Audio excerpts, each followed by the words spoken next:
Truistory Vibes warmly welcomes all our beloved listeners. We're so glad to see you again in our familiar time slot. Today, Truistory Vibes brings you a brand new story, one that we hope will touch your heart and stay with you. As you listen, feel free to leave a comment sharing the quote or moment that left the deepest impression on you. Wishing you a wonderful and meaningful listening experience. People say marriage is a shelter, a place to run to when the storms outside grow too loud. For Mara Ellington, it started that way. At 23, she was drawn to Colton Reyes not for his charm, which was subtle at best, but for the way he made her laugh when she hadn't smiled in weeks. A quiet kind of man, Colton wasn't ambitious, but he was stable. After growing up an orphan in a small corner of Bakersfield, stability sounded a lot like love. Mara taught preschool. She painted sunflowers with toddlers in the morning and hummed lullabies while cutting out felt shapes in the afternoon. Life in Austin was never luxurious, but it was simple and good. When she married Colton after 2 years of dating, they moved into a modest one-bedroom apartment on the east side, peeling walls, creaky floorboards, but a balcony just big enough for a chair and a wind chime. In the beginning, Colton was sweet. Not poetic, not dramatic, not a write you love letters kind of man, but present. He drove her to work when it rained, left sticky notes on the bathroom mirror that read, "Drive safe today," or, "You still look cute in that messy bun." Mara would find him asleep on the couch after a long Uber shift, arms curled under his head like a boy who never quite grew out of loneliness. When they had their first daughter, Junie, Colton cried. "She looks just like you," he whispered, as Mara held the tiny, wrinkled thing to her chest. Junie's birth brought something golden into the apartment: warmth, joy, purpose. Colton worked longer hours. Mara stayed up late sewing baby bibs. They were tired, but they were together. 2 years later, Mira was born. And things started to shift. Subtly, at first. Colton began coming home later. "Another ride. Surge pricing's good tonight," he'd say, peeling off his jacket as he stepped through the door. His texts became short. "Busy. Later. Okay." Sometimes he'd forget to kiss the girls goodnight. Sometimes Mara would wake up at 2 a.m. to find the bed empty. She chalked it up to exhaustion. 2 kids under 5 were a handful. He was just tired, right? But then came the absences, not just of body but of spirit. He stopped laughing, stopped looking at her, stopped noticing things. One afternoon, she stood in front of him in a brand new dress, forest green, his favorite color. He barely looked up from his phone. And then there was Irene, Colton's mother. She moved into a retirement condo 5 miles away and started visiting more often. A retired school librarian with an obsession for family, honor, and lineage, she made her views known early and often. "You're a good mom, Mara," she'd say, smiling thinly over her teacup. "But you know how it is. Girls grow up and leave. A boy stays, carries the name, looks after you when you're old." Mara would force a smile and nod. Inside, she boiled. "She's not even 3 yet," she'd say to Colton later, folding Myra's laundry. "Your mom's already pushing for more?" "She just wants a grandson," he replied with a shrug, like it was nothing. "I mean, don't you?" Mara blinked. "We barely have time to eat dinner sitting down." you work nights. "I'm running on coffee and 4 hours of sleep. How are we supposed to raise another baby?" Colton sighed. "You always make everything sound like the end of the world." And maybe that was the moment, small, forgettable to someone else, when something cracked in her chest. She realized she was alone in this parenting thing, and maybe in this marriage too. But Mara kept going, like most mothers do. She packed lunches, kissed skinned knees, and read bedtime stories. She taught her preschoolers to share while her own life felt like it was being pulled apart, one piece at a time. Still, she clung to hope. Maybe it was a phase. Maybe he'd come back to her. The man who cried holding Junie, who left notes, who made her laugh. Hope can be a dangerous drug. Colton changed jobs, sort of. He still drove. But now it was more sporadic. Sometimes he claimed to be helping a friend's business. He didn't say what kind. He started smelling like aftershave he never used before. Wore shirts that Mara hadn't seen him buy. Kept his phone locked, password changed. She asked once, gently, while feeding Mira oatmeal in the kitchen. Everything okay? He looked at her, really looked for the first time in weeks, and said, I'm fine. Just don't nag, Mara. Please. Nag. That word lodged in her like glass. Was she nagging? Was asking for reassurance now too much? She didn't ask again, but she watched, and waited, and wondered. One night, after putting the girls to bed, Mara stood alone on the little balcony. The wind chime moved softly. Below her, headlights passed. Somewhere across town, someone was falling in love. Somewhere closer, someone was falling out. She stared at the stars until her eyes blurred. The wind whispered, something's coming. And she believed it. It started with the sound of doors, opening late, closing softly, as if she wouldn't notice. Mara noticed everything. She always had. By the time Junie turned 5, the house no longer echoed with laughter. It echoed with silence. Heavy, awkward, familiar. Colton rarely looked up from his phone anymore. At dinner, he scrolled while Junie babbled about preschool friends. When Mira spilled juice on the table, he didn't even flinch. Just sighed like the weight of the world had landed in his lap. Mara had learned to measure love by presence, not presence. And Colton? He was drifting. Emotionally offshore, spiritually unavailable. Physically there, but only barely. One night, Mara stayed up to wait for him. Midnight ticked into 1 into 2. When the door finally creaked open at 2:37 a.m., Colton stumbled in, reeking of whiskey and some brand of perfume that wasn't hers. Late ride, he mumbled, tossing his keys on the floor instead of the hook. Mara stood in the hallway, arms folded. You promised you'd be home by 11. He looked at her like she'd interrupted a dream. I didn't promise. You assumed. She opened her mouth, then closed it. Arguing with him was like screaming into water. The more you flailed, the faster you sank. The next morning, Mrs. Irene Reyes showed up unannounced again. Oh, good, you're still in pajamas, she said, letting herself into the kitchen. I brought a pie. Mara glanced at her sweatpants and messy bun, feeling suddenly small. Thanks, she said politely. Irene placed the pie on the table like it was a peace treaty. You know, back in my day, we didn't let ourselves go just because we had kids. Mara smiled tightly. Back in your day, women didn't work 2 jobs and run a household alone. Irene blinked. Touchy, aren't we? Later, as they sat awkwardly with tea, Irene sighed and said, I had a dream last night. A baby boy was running around this house. Blonde curls. Bright eyes. He called me Nana. Mara sipped slowly. Sounds sweet. You know what they say, dreams mean something. Maybe it's time to try again. Mara's grip tightened on the cup. We have 2 beautiful daughters, she said calmly. Irene chuckled. Yes, yes. Of course. But they'll marry and change their names. A son is legacy. He carries the bloodline. The girls carry our love, Mara said through clenched teeth. That night, Mara told Colton about the conversation. He shrugged. She means well. She's planning a grandson we never agreed on. So what? Don't you want a boy too? She stared at him, incredulous. We can barely afford milk and rent, Colton. Our girls need shoes. Your shifts keep changing. And I'm the one who's still bleeding from a C-section 2 years ago. His eyes narrowed. Jesus, Mara. You make everything sound like a war. No, she said. You just don't want to admit it already is. He stormed out without another word. The next morning, Junie found Mara sitting alone on the floor, folding laundry with trembling hands. Mommy? She whispered. Are you sad? Mara wiped her eyes quickly. No, baby. Just tired.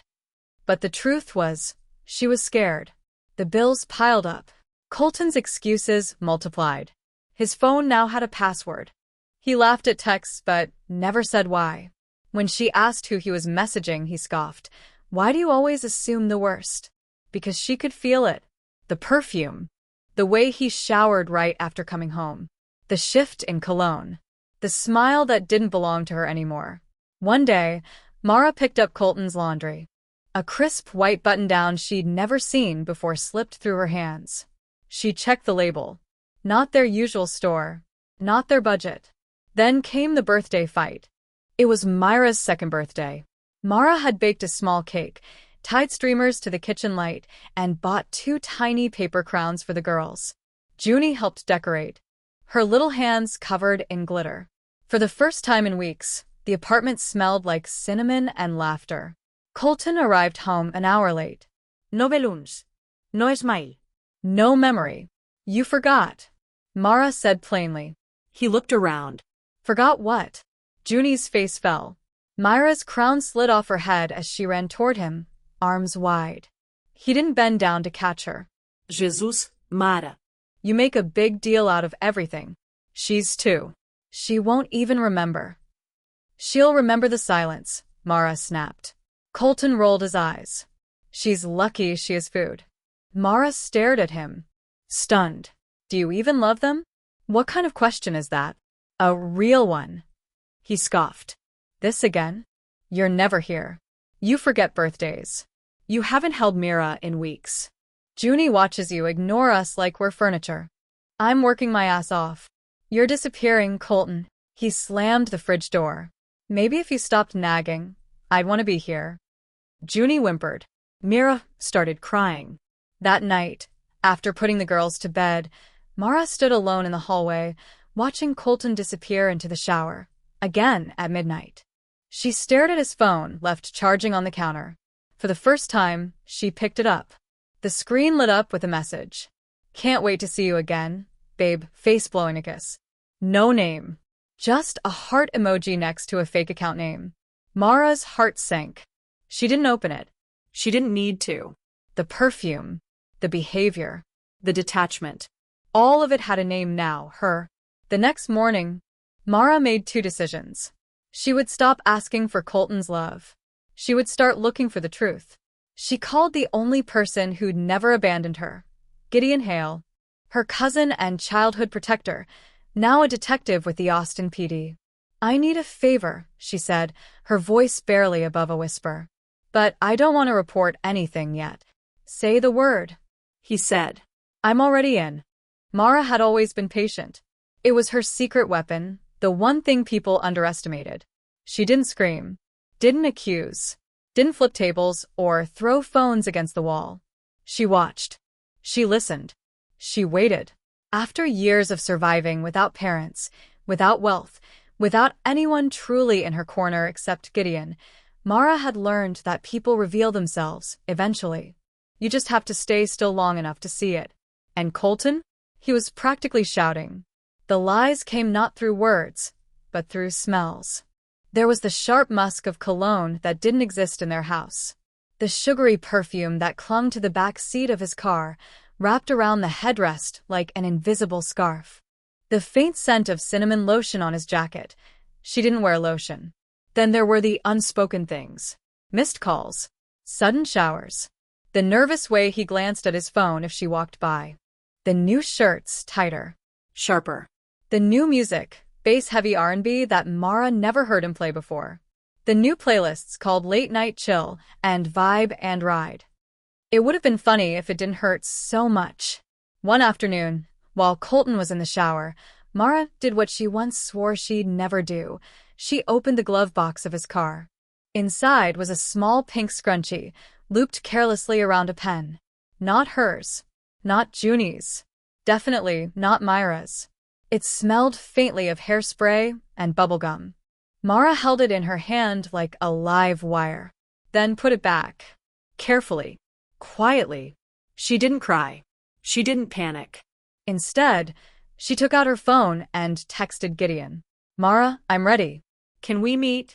Gideon, say where? Mara, not at home. Not near the school. Can you come to the creek trail?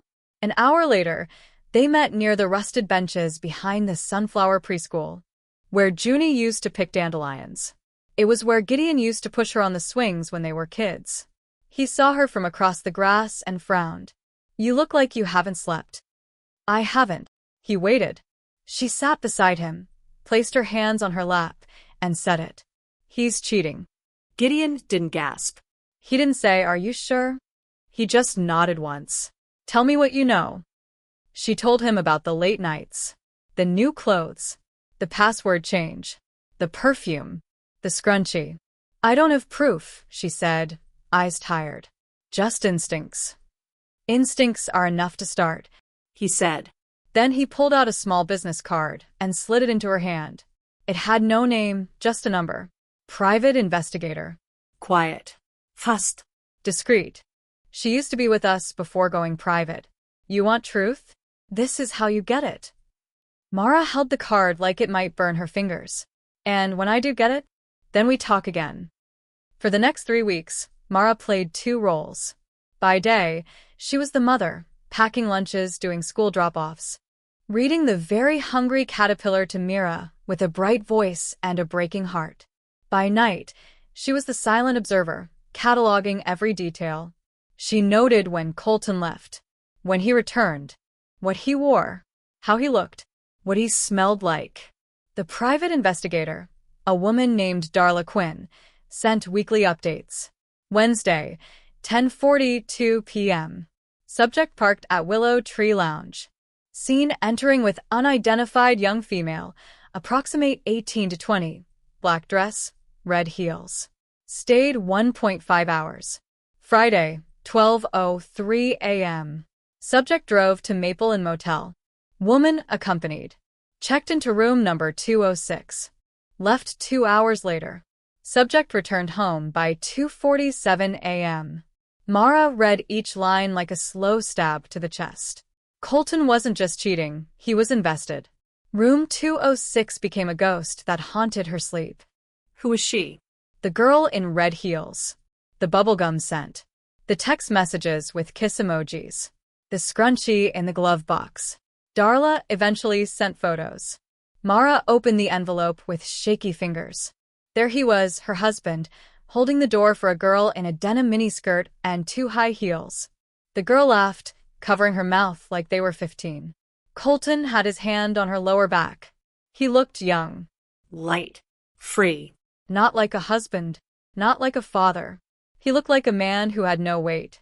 Mara stared at the photo for a long time. Not because she missed him, but because she couldn't recognize him anymore. Who is this person I married? She thought. Who is this man that leaves his daughters for a stranger in stilettos? One night, as Mira slept on her chest and Junie dozed beside her on the couch, Mara whispered aloud, "I can't keep doing this." It wasn't a scream. It wasn't even a plea. It was a truth. And once truth is spoken, it doesn't go back in the box. She called Gideon again. "Mara, I have the proof." Gideon. "Photos?" Mara, "Photos. Motel receipts." Darla followed him home one night. "She has video of them kissing in the parking lot." Gideon. "That's enough. You ready?" Mara. "Not yet. I need to catch them myself. In person. I need him to see me. To know I saw it with my own eyes." Gideon. "You sure?" Mara. "I need the closure. I need the pain to have a face." So they made a plan. Darla would tail Colton. The next time he went to Maple Inn, Gideon and Mara would be there, not outside the window. Inside the room. The idea was dangerous, reckless, heartbreaking. But Mara needed the final crack to collapse everything she had been holding up for too long. And one Thursday night, at 11:24 p.m., Darla sent the message. "He's there. Room 206. Blonde girl. Denim skirt. Door not locked." Gideon picked up Mara from the corner near the motel. She wore jeans, a sweatshirt, no makeup. Not because she wanted to look strong. Because she was. They climbed the stairs in silence, each step heavier than the last. At the door of 206, Mara paused. Inside, she heard giggles, bed springs, Colton's low voice. She took a breath and kicked the door open. The door slammed open with a crack that shook the walls. Time didn't slow down, it snapped. Mara stood in the doorway like a ghost stepping out of the past. Her eyes locked on him first, then her. Colton Reyes was shirtless, sitting at the edge of the motel bed. His expression twisted instantly. Shock, guilt, panic, all fighting to the surface in a single breath. The girl beside him, barely out of high school, squealed and pulled the sheet over her chest. She had bubblegum pink lips, perfectly curled lashes, and fear in her eyes. Mara didn't flinch. She didn't scream, didn't cry. She stepped into the room slowly, deliberately, like she was walking into a funeral, and maybe she was the funeral of everything she had once believed. Colton stood, hands out. Mara, wait. I can explain. She raised her hand. Don't. I didn't mean for you to find out like this. She laughed, once, sharp as broken glass. You didn't mean for me to find out at all. The girl scrambled off the bed, grabbing her purse. I didn't know he was married. I swear. Mara turned her gaze to her. Calm. Dead calm. What's your name? She asked. The girl stammered. Caitlin. Mara nodded. Caitlin, you're barely legal. You shouldn't be in a room with a man twice your age, much less one with 2 daughters. Caitlin's eyes widened. Daughters? 5 and 2. Mara said. Junie and Mira. One of them still sleeps with a night light. The other can't say the letter R yet. Caitlin swallowed hard, looking at Colton like he'd just turned into a monster. You told me you didn't have kids. Colton's voice cracked. I didn't want to scare you off. Oh, he's good at hiding things, Mara said. He hid his wedding ring, hid his guilt, hid our mortgage, our grocery bills, our anniversary. Hides behind his Uber schedule and his silence, and this motel room. Caitlin shook her head. This is sick. She turned toward the door, but Mara stepped aside. Go ahead, she said softly. You're not the one I'm here for. Caitlin bolted, leaving behind a perfume trail that stung Mara's eyes. For a moment, there was silence. Just Mara and Colton, and the reek of betrayal. Colton looked at her like a child caught cheating on a test. It was a mistake. Which part? She asked. The lying? The sleeping around? The telling another woman you don't have children? He winced. You don't understand. I understand perfectly, she snapped. I understand you left your daughters at home, night after night, while I rocked Mira to sleep and told Junie that Daddy was just working late. I understand you kissed another woman after saying you were too tired to hug your own kids. I understand you spent money on this sleazy room when we couldn't even afford new shoes for Junie. Colton's face turned red. Don't stand there like some damn saint, Mara. You nagged. You smothered. You made it miserable to come home. Mara's voice dropped. I begged you to come home. He laughed bitterly. I needed a break. A release. You needed a spine, she said. But you found a teenager instead. His mouth curled. Don't pretend you're perfect. You think you're so strong, raising those girls like some martyr. I am strong, she said, stepping closer. Because I stayed through the silence, the exhaustion, the disrespect. I stayed when you didn't deserve it. I kept the family together while you tore it apart with your zipper. Colton's hands clenched. You're not taking them. Mara froze. What did you say? I know what this is. You want to leave, fine. But you're not taking my daughters. Her laugh this time was empty. Hollow. You think they belong to you? You who doesn't even know what grade Junie's in? You who can't name Myra's favorite book. They're mine, too. You want custody, she said, stepping right up to his face. I have photos, receipts, videos. A police report if I want it. Witnesses. Hell, I have your texts, Colton. Do you really want to play this game? His shoulders sagged. No. I didn't mean. Yes, you did, she whispered. You meant every betrayal. Every night you walked out that door. You meant to replace me with someone younger, easier, less complicated. But guess what? She leaned in. You don't get to trade in your family for freedom. Colton looked like he might cry. I'm sorry. Mara's throat tightened. No, you're not. You're sorry you got caught. A knock sounded at the open door. Gideon stepped into view, eyes cold. Time's up, he said. Colton flinched at the sight of him. You brought him. He brought me, Mara said. Gideon raised his phone. Everything in this room is recorded. Not for the police. Not yet. Just in case you forget what kind of man you are. Colton took a shaky breath. You've always hated me. Gideon smirked. And you just gave me every reason to never change my mind. Colton slumped onto the bed. Mara walked to the door. Then stopped. Turned around one last time. You know, she said, when Junie was 3, she drew a picture of you. Stick figure, big smile. She said, Daddy's my hero. Colton looked up. That picture's gone now. So is the hero. She walked out. Outside, the air hit her like a wave. Mara leaned against Gideon's car, breathing in deeply. The night smelled like rain and gasoline, and maybe, for the first time in years, a little bit of freedom. Gideon didn't say anything. He just handed her a bottle of water and leaned against the hood beside her. Are you okay? He finally asked. No, she said. But I will be. He nodded. Where to next? Home, she said. For now. 3 days later, Mara filed for divorce at Travis County Court.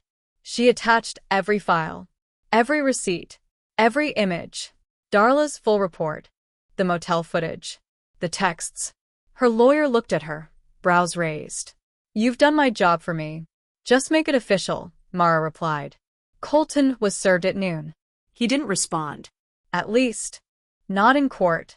Instead, he showed up at the apartment that night, drunk, pounding on the door.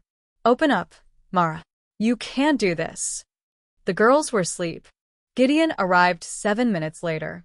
Colton was gone by the time the cops arrived, leaving only a half-screamed threat echoing in the hallway. You think you can take everything? I'll fight you. I'll ruin you. But Mara didn't flinch. She expected the rage. The collapse always follows the storm. When the custody hearing began 2 weeks later, Mara sat in her best blazer, hands folded, chin lifted. Colton arrived with red-rimmed eyes and a cheap lawyer who hadn't even seen the full report. When the judge saw the evidence, the motel stays, the recordings, the witness testimony, he didn't even hesitate. Full custody to Mara Ellington. Supervised visitation for Colton. Child support mandated. Property split. Divorce finalized. Mara walked out of court holding her lawyer's pen like a sword. That night, she lay between her 2 daughters. Junie had drawn another picture. This time, just her, Mira and Mara. No stick-figure dads. No héroes. Just 3 girls. Smiling. Holding hands. At the bottom, in crooked pink crayon, it read, Home is us. Mara cried quietly. Not because she was broken, but because she was whole. For the first time in a long, long time. The courtroom smelled like old paper, burnt coffee, and quiet disappointment. Mara sat in the front row, dressed in navy blue, hair pulled back, hands folded tightly in her lap. She wasn't here to look glamorous. She was here to look serious, focused, unbreakable. Across from her, Colton sat slouched in a wrinkled button-down, eyes bloodshot, jaw clenched. His lawyer, a public defender named Grant something, looked like he wanted to be anywhere else. Mara's own attorney, Rachel Stein, was sharp as a blade, glasses, red lips. A single silver pen in her hand like a dagger. She had warned Mara in advance. Family court isn't about emotions. It's about records, routine, and receipts. Don't cry unless you want to lose control of the narrative. Mara nodded at the time, but didn't tell Rachel she had no tears left anyway. The bailiff called the room to order. The judge, Honorable Joan Whitaker, entered, glasses low on her nose, gavel resting lightly in her palm like a warning. She looked tired but fair. All rise. The proceedings began. Colton's lawyer tried to speak first, to establish emotional duress and a father's right to be heard. But Rachel cut in smoothly, asking to submit Exhibits A through J. Motel receipts, screenshots of text messages, photographs from the investigator, affidavits from Darla and Gideon, a statement from Junie's teacher, noting emotional withdrawal at home. Judge Whitaker leafed through the documents in silence. Her brow furrowed. Mr. Reyes, she said finally, do you contest the validity of these materials? Colton hesitated.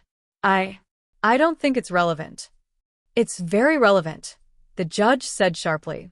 Do you deny staying at Maple Inn on the nights in question? He swallowed. No, Your Honor. Do you deny the affair? Colton rubbed his hands together. No. Then, let's move forward. And just like that, the case shifted. Mara felt the air around her loosen. She wasn't winning. Not yet. But she was no longer losing. Irene Reyes showed up late. She burst into the courtroom in a cloud of drugstore perfume and rustling scarves. Her shoes clicked across the floor like an alarm bell. She took a seat behind Colton and glared at Mara like she was the one on trial. During the recess, Irene cornered her outside the bathroom. You really think this is justice? She hissed. Dragging my son's name through the mud? Mara didn't blink. He did that on his own. He's your husband. No, Mara said softly. He was. You're tearing this family apart. This family tore itself apart, Mara replied. I'm just trying to pick up the pieces for my daughters. Irene scoffed. You women think you're saints because you cry and call it power. But you forget, men fall, and they rise again. Don't think this is over. Mara leaned closer. You raised him, Irene. That's the real tragedy. She walked away without another word. Back inside, the judge asked each party to speak. Mara stood. Her knees trembled, but her voice didn't. Your Honor, she began, this isn't just about infidelity. It's about absence. Not just physical, but emotional, financial, spiritual. Colton left long before I filed for divorce. He left when he stopped kissing his daughters goodnight. When he chose a motel room over a dinner table. When he turned my strength into a weapon and called my care nagging. She paused. I don't want revenge. I want stability. Safety. I want my girls to grow up without wondering if love means hurting quietly. The courtroom was still. Colton stood next. He looked at the floor the whole time. I messed up, he muttered. I didn't know how to be a husband. Or a dad. I panicked. I took the easy way out. I didn't mean to hurt anyone. Judge Whitaker tapped her pen twice. Final statements have been heard. The court will reconvene in 45 minutes. Mara waited in the courthouse hallway, staring at the vending machine but too nauseous to eat. Rachel sat beside her, flipping through notes. You did well, she said. I feel sick. That's normal. Family court is emotional self-mutilation. Mara laughed once. That's accurate. Across the hall, Colton sat alone. Irene had vanished. Gideon arrived halfway through the break, carrying 2 coffees and a lollipop for Mira, even though Mira wasn't there. You still standing? He asked, handing her the cup. Barely. Good. That means you're doing it right. When court resumed, the judgment came fast. Primary custody granted to Mara Ellington. Colton Reyes was allowed supervised visitation every other weekend, pending review in 6 months. Child support, $1,100 per month. Split of marital property. Mara received the apartment and vehicle. Divorce finalized. No appeals. Judge Whitaker banged her gavel once. MS. Ellington, you may now proceed with a change of legal surname, should you wish. Mara blinked. Yes, she said. I'd like to go back to Ellington. Colton said nothing. Outside the courthouse, the sun was too bright. It made Mara squint and wince like stepping into a world she hadn't belonged to in years. Gideon was waiting by the car. Well, he asked. She held up the document. It's done. You okay? No, she said. Then smiled. But I will be. They didn't go out to celebrate. There was nothing to toast. Instead, Mara went home, to her apartment, her girls, her freedom. She opened the door to find Junie coloring at the table and Mira asleep on the floor with her legs tucked under a blanket, like a kitten. Junie looked up. Mommy? Mara nodded, knelt down, and held her daughter close. It's just us now, she whispered. Junie didn't ask why. She just whispered back. Good. 2 days later, Irene showed up. No warning. No invitation. She barged into the hallway and pounded on Mara's door until Gideon opened it from inside. What do you want? He said flatly. I want to see my granddaughters. They're asleep. I'm still their grandmother. Gideon stepped out into the hallway and closed the door behind him. You really want to help those girls? He asked. I raised Colton. I have helped. You raised a man who cheats, lies, and abandons his kids.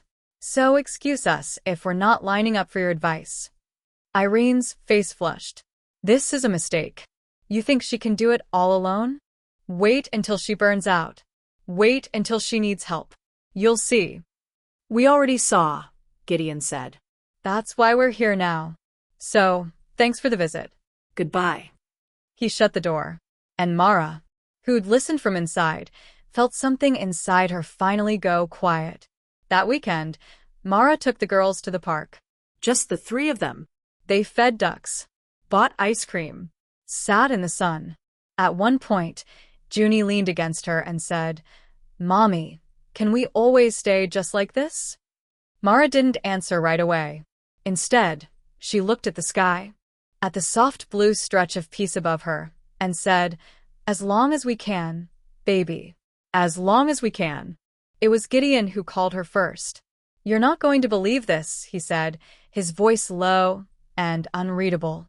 Mara was folding Myra's laundry while Junie danced to the Encanto soundtrack in the background. She held the phone to her shoulder, half listening. What now? Colton. He got into an accident last night. The words didn't land at first. What kind of accident? Motor vehicle. Single driver. DUI. Smashed into a power pole off Eastwood Avenue. They had to cut him out of the car. Mara's breath caught. Is he? He's alive. But it's bad. Internal bleeding. Pelvic trauma. Likely spinal damage. They don't think he'll ever have full function again. And what? Gideon exhaled. Doctors say he might be sterile. Permanently. Mara sat down on the edge of the bed, her hands trembling slightly. The universe had spoken. The man who abandoned his daughters chasing some fantasy of legacy now faced the possibility of never having another child again. She didn't cheer. She didn't smirk. She just said, I see. Word spread fast. Caitlin, the teenager Colton had thrown his life at, showed up at the hospital once, makeup streaked, fake lashes falling off, and left within 10 minutes. According to the nurse at the front desk, she'd said, This isn't the life I signed up for. She didn't come back. Mara heard about it through Delaney, Colton's sister, who hadn't spoken to her brother in months, but called Mara out of the blue. He looks lost, Delaney said. Like a man who ran headfirst into a wall he built himself. Mara didn't answer. She didn't need to. 3 weeks after the accident, Mara received a voicemail. Colton's voice, barely a whisper. Hey, I know I'm the last person you want to hear from. I just wanted to say, I miss the girls. I miss being home. I was stupid. You didn't deserve what I did. You were right. About everything. Tell them I love them, even if they don't say it back. I don't know who I am anymore. She deleted the voicemail. Not out of cruelty. Out of closure. A few days later, Irene Reyes showed up at the hospital. Her first visit since the crash. The nurses told Mara that Irene stayed in the room for less than 15 minutes.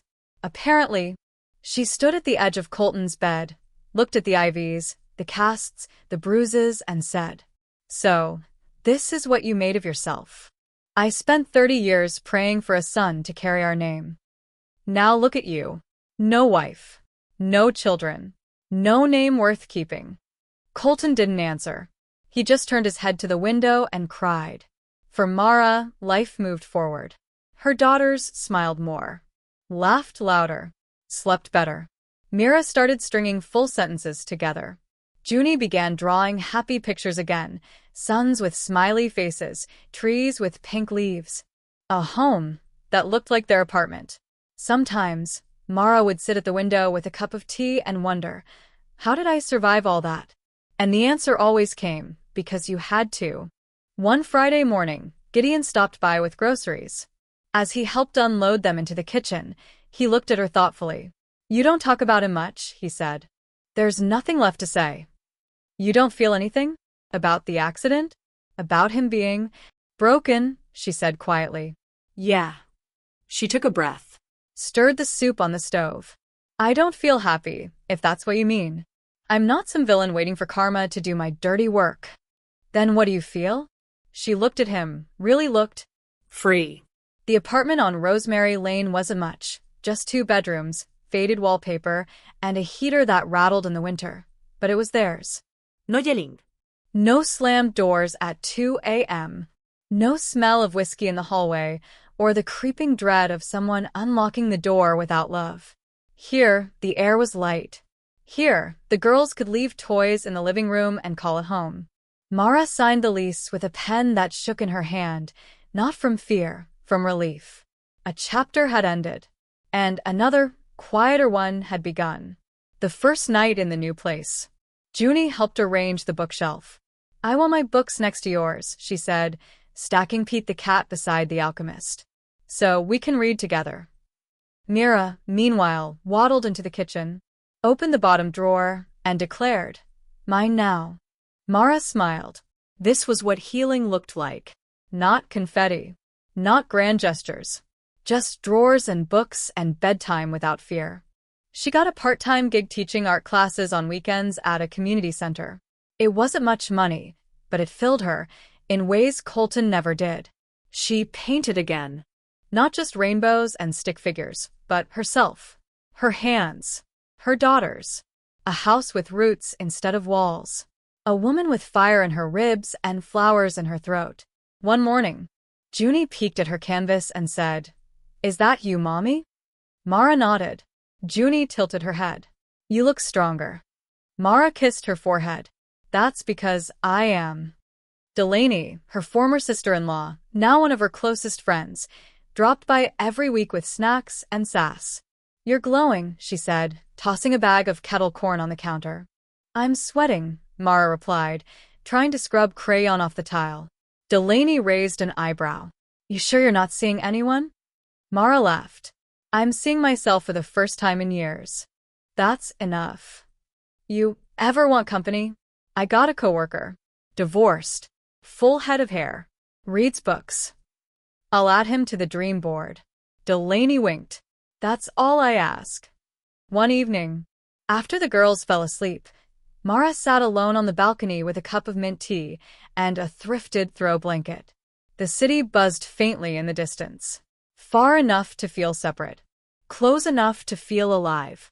She opened her journal, a gift from Gideon, and wrote, I didn't lose a husband. I lost a cage. I didn't break. I opened. For once, she believed it. Weeks turned into months. Colton didn't call again. He saw the girls twice, both times under court supervision. He brought a teddy bear Mira didn't recognize and asked Junie if she still played with Legos. She said no. He didn't ask more. Mara watched from the corner of the room, her arms crossed, her heart still, not because she didn't care, but because she knew the truth. Some people don't grow. They just collapse quietly. When spring came, Mara planted succulents on the windowsill. The girls named them Pickle, Ruby, and Mr. Wiggles. Every morning, they checked to see which one grew tallest. Mr. Wiggles is winning, Mira announced one Saturday. Like Mommy, Junie said. Mommy's winning too. Mara blinked back a tear. Not out of sadness. Out of joy she'd once believed would never return. She didn't know what the future held.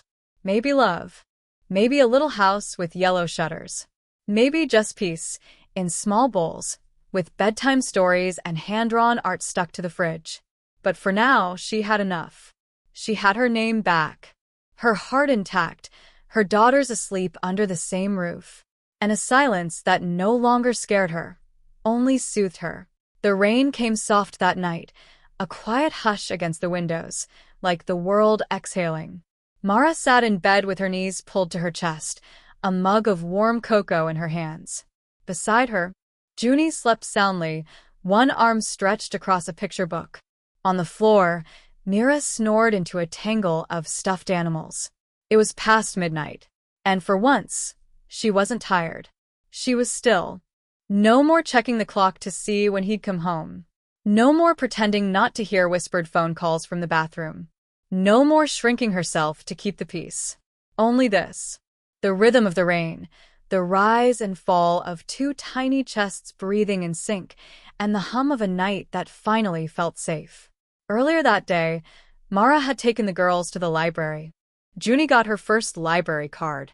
Mira spilled a bag of Cheerios on the carpet and called the librarian Captain Mommy. It was chaos, loud, sticky, joyful. Afterward, they stopped for dollar ice cream cones. "Mommy," Junie said, her mouth rimmed with strawberry pink, "do you remember when we lived in the old house?" Mara hesitated. Ido.